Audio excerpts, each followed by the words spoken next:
Where do you find the ideas for your stories? I would say a lot of my stuff goes into like kind of the complicated, like a mentor-mentee relationship or the brother relationship, brother's relationship. Those dynamics have always been a part of my life, partly because I never had a big brother, I didn't have a mentor. So I'm always investigating those things.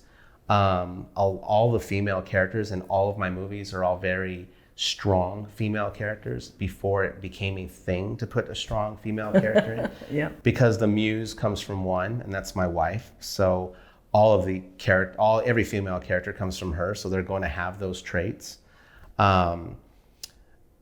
And so usually how the story, and I'm an urban director, I'm in the urban genre. I make no apologies for that. I love the urban genre. That's what I grew up watching as a kid. It's what I still continue watching. I love gangster films.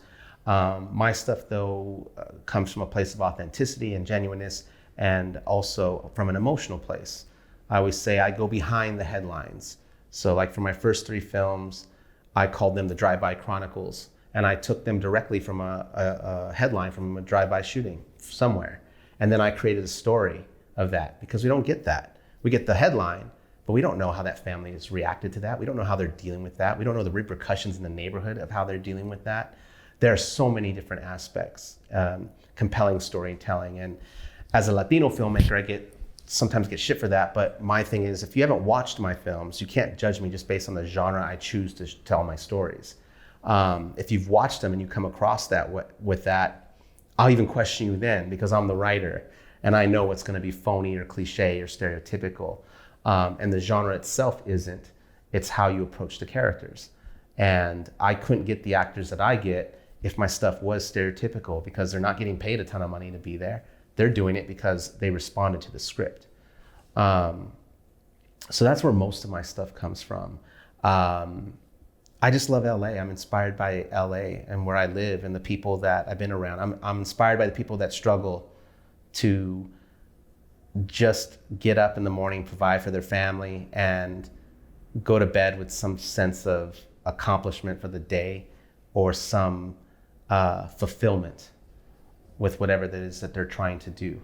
I don't know, I'm more blue collar that way. I'm considering myself a blue collar filmmaker because I didn't go to film school. I didn't learn that way. I didn't go to a fancy college to learn writing. It's interesting, there's a lot of showrunners now that are working on these urban shows they got writing gigs straight out of college.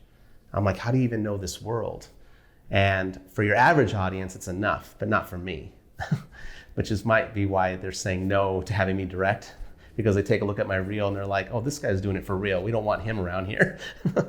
But, because that's been the kind of the backlash I get. But it also just depends on a lot of times it's people's perception, right? And you can do nothing about that. I just can write, direct, and tell the stories that I want to tell in the way that I want to tell them. And if people dig it, then cool. If they don't, nothing I can do about that. So sorry, I'm having trouble figuring out, why would they give you backlash? If you know a neighborhood or you want to delve deeper into a headline, what would be the problem with that? Well, I'll put it this way. Let's say you have a job as a mechanic and you're a decent mechanic. You know enough about cars to be a mechanic, and you're put in charge of hiring another mechanic. Are you going to hire a mechanic who knows more than you when they can only have 2? Oh, okay, that makes sense. Does that make sense? Yeah, it does. You're not going to hire that guy. You don't want that guy in your garage. He's going to take your job. Right. And that's probably wise, because I'm not a writer to be in a writer's room. I see myself running a show. I see myself directing shows. I see myself getting my own shows done. So I think for now, with the no's I've gotten from people, that's what my wife says, and she doesn't feed my ego or anything. She's like, why are they going to you're doing it for real. You got real people. I work with a lot of ex-gang members. She's like, who are really good actors. It's not just having ex-gang members to authenticate your work. Can they act? Because I'm seeing a lot of that now too. I'm like, okay, that's great. He spent this many years in jail, but he can't act. But Hollywood doesn't care. They think that, well, we got him and he has a great story and we're going to sell that. That's what I'm seeing a lot of in TV right now. And I'm kind of like, there's such a lack of authenticity. And when you know there's a lack of authenticity is when they constantly are saying how authentic the show is. Oh, that was my next question. What are some of the red flags when you see Red something flag. and it's an urban genre, and then you go, wait a minute, I can tell this is written by someone who lived on a cul-de-sac Yeah. and had a swimming pool. Yeah, like what? that's absolutely correct. I think that's the biggest red flag for me is when they start talking about how authentic it is, or they start talking about everything except the stories that they're trying to tell.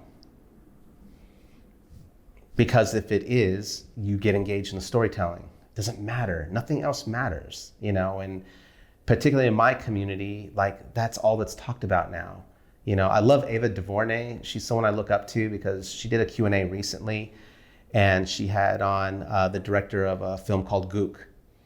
And she's like, I'm not going to talk about all the social and all the being an Asian American filmmaker. Let's talk about the movie. Let's talk about the craft of telling the story. And that's not that, because you're a person of color, it's like you have to talk about some type of issue. When I'm a filmmaker, it doesn't mean I don't have an opinion about things that are happening in today's world, but they're going to creep up in my films, and they're going to creep up in genuine and in more subtle ways. I'm not going to promote my stuff by a message. Just not going to do that. I've seen filmmakers do that. First of all, it doesn't work, and second of all, it's a cheap way of promoting yourself.